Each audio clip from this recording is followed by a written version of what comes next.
जय श्री राम।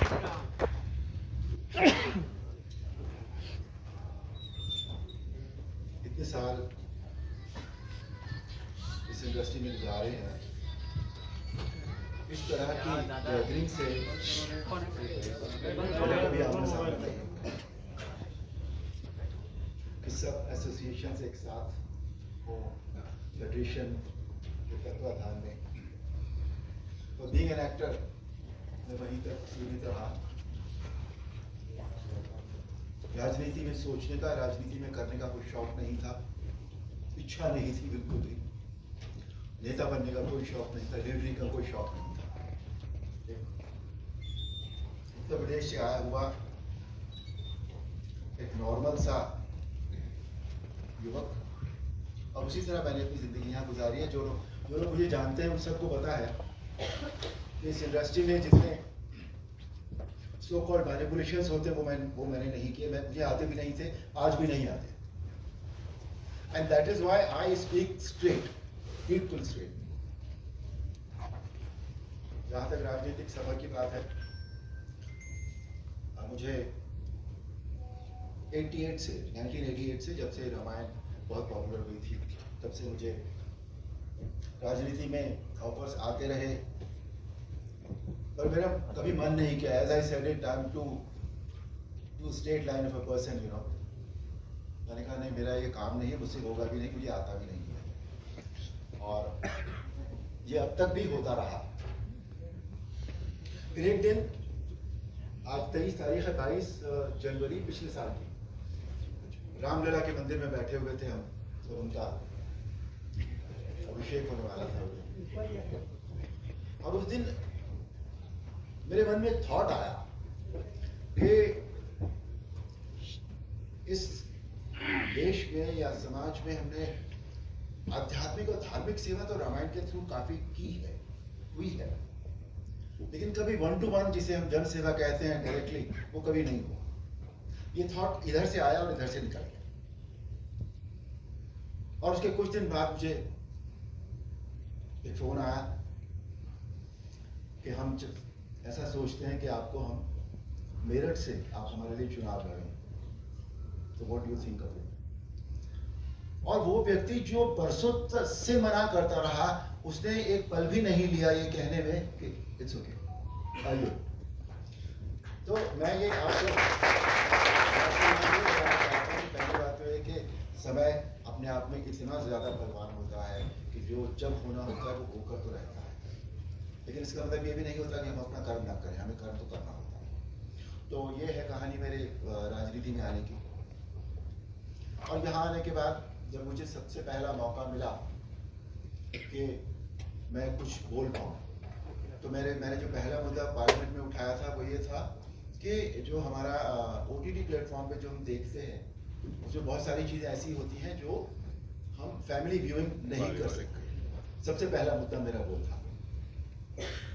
और ये जो मुद्दे उठाने का भी जो उनका प्रोसेस है, वो ये है कि हमें जो हम कहना चाहते हैं वो हमें अपलोड करना होता है वहाँ, और उसके बाद एक लॉटरी निकलती है वहाँ।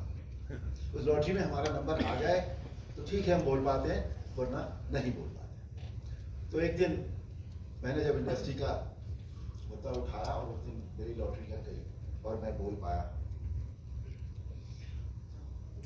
इस इंडस्ट्री में मैंने वाकई, as everybody knows it, as everybody said it, जो हो रहा है, जो होता आया है आज तक, वो किसी भी दृष्टि से छोटे हमारे कलाकारों के लिए, हमारे जो सभी लोग काम करने वाले हैं, उनके लिए कभी भी हालात अच्छे नहीं रहे।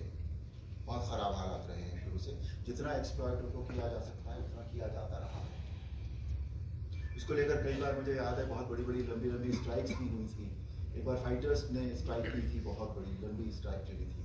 ये सब होता रहा है।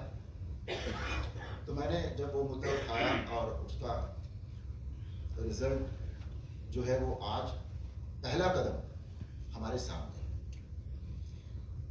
तो जब वो मुद्दा उठा तो मुझे आईएनबी मिनिस्टर ने बुलाया कि आपने ये मुद्दा उठाया है और हम इसके लिए एक कमेटी बनाना चाहते हैं जो इन सारी चीज़ों को देखेगी और इनकी जांच करेगी और जो भी हो सकता है वो हम करेंगे।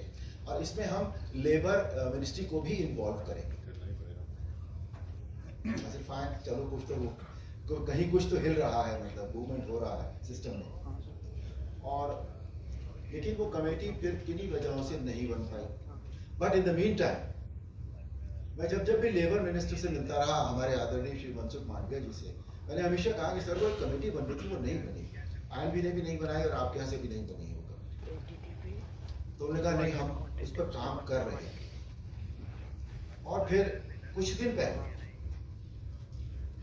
नवंबर में उन्होंने मुझे बुलाया और मुझे बताया कि हम अनाउंस करने जा रहे हैं नए लेबर कोड्स, 4 नए श्रम संहिता है जो हम अनाउंस करने जा रहे हैं। उनमें इन सारी चीज़ों को हमने कवर किया है। And I felt very happy कि चलिए ये हो रहा। और अभी उनके गांव में, वो भावनगर के हैं और उनका गांव है हनोल। उन्होंने अपने गांव को एक आत्मनिर्भर गांव बना दिया है। मतलब वो ऐसा गांव है जिसमें 2-2 स्टेडियम है, जिसमें अमृत सरोवर है, जिसमें हेलीपैड है, एवरीथिंग इज देयर। तो उन्होंने मुझे वहां बुलाया था अभी 14 तारीख को, और वहां उन्होंने स्टेज पर सबके सामने कहा कि ये जो भी कुछ हुआ है श्रम में अभी, ये इस एक व्यक्ति की वजह से हुआ है जिसने मुझे दिन रात हमेशा मेरे पीछे पड़ा रहा कि आप ये क्यों नहीं करके दे रहे हैं, ये करना चाहिए। मैं जब चुन लिया गया था तो हर व्यक्ति का एक बहुत साइकोलॉजिकल बात है, बड़ी सबके साथ होती है कि जिस इंडस्ट्री में या जहां हम काम कर रहे होते हैं, हमको लगता है कि वहां हमारा स्वागत होना चाहिए, एक अभिनंदन होना चाहिए और और मेरे दिमाग में भी वो बात आई एक बार, पर मैंने कहा नहीं, ऐसे अभिनंदन का कोई मतलब नहीं है। अगर हम जब तक कुछ कर ना पाए इस इंडस्ट्री के लिए या अपने लोगों के लिए, तब तक अभिनंदन कराना बेकार की बात है। It's not done at all. मेरी तिवारी जी से बात होती रही बीच में, मैंने कहा नहीं सर, ये बनता ही नहीं है। कुछ कर तो दे, हम कुछ कर तो ले अपने लोगों के लिए, अपने लिए, खुद के लिए।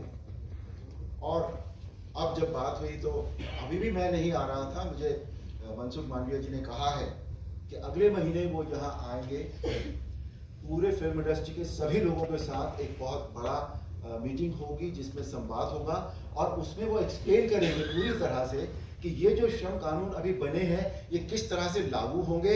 लागू तो होने शुरू हो गए हैं, इम्प्लीमेंटेशन शुरू हो गया इनका, किस तरह से हम लोग इनका फायदा, इन कानूनों का फायदा उठा सकेंगे। फरवरी एंड में वो यहाँ आएंगे, शायद मुझे भी साथ लेकर आएंगे, ऐसा कहा है। ऐसा कहा है, मतलब मैं उतना ही बोलता हूँ जितना उससे कहा जाता है।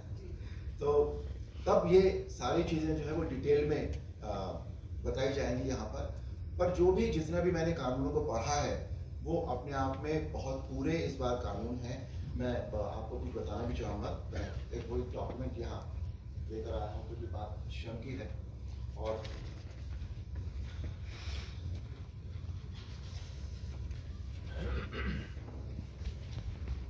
ये डॉक्यूमेंट है जो 21 नवंबर 2025 को उन्होंने लागू किया है। एक लाइन पहली पढ़ देता हूँ। एक ऐतिहासिक निर्णय के तहत भारत सरकार ने 4 श्रम संहिताओं, वेतन संहिता 2019, औद्योगिक संबंध संहिता 2020, सामाजिक सुरक्षा संहिता 2020 और व्यावसायिक सुरक्षा, स्वास्थ्य और कार्य शर्त संहिता 2020 को 21 नवंबर 2025 से लागू करने की घोषणा की गई। वो संहिताएं जो वो 21 नवंबर 2025 से इम्प्लीमेंटेशन उनका शुरू हो रहा है। इसमें जो पहले श्रम सुधार थे उनकी बात हम नहीं करेंगे।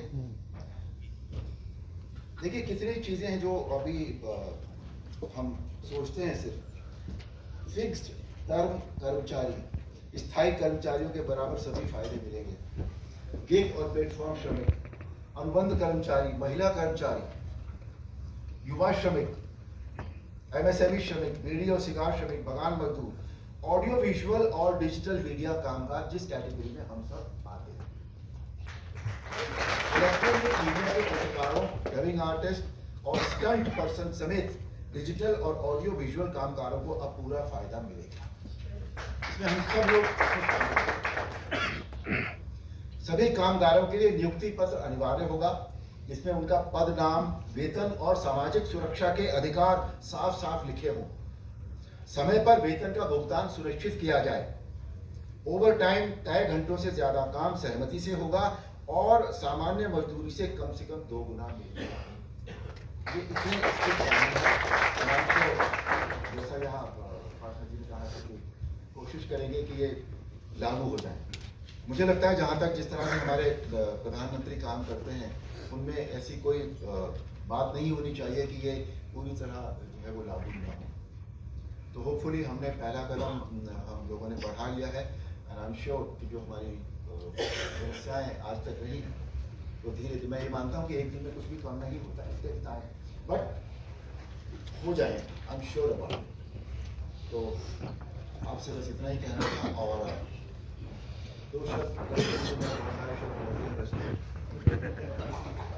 दो शब्द में मुद्दे की बात 2 शब्दों की है। कानून अब लागू होने वाले हैं, ये हम सब के भले के लिए, स्पेशली उन कलाकारों के लिए, उन वर्कर्स के लिए कि जिन पर अब तक ध्यान नहीं दिया गया। So I'm sure hope all is well.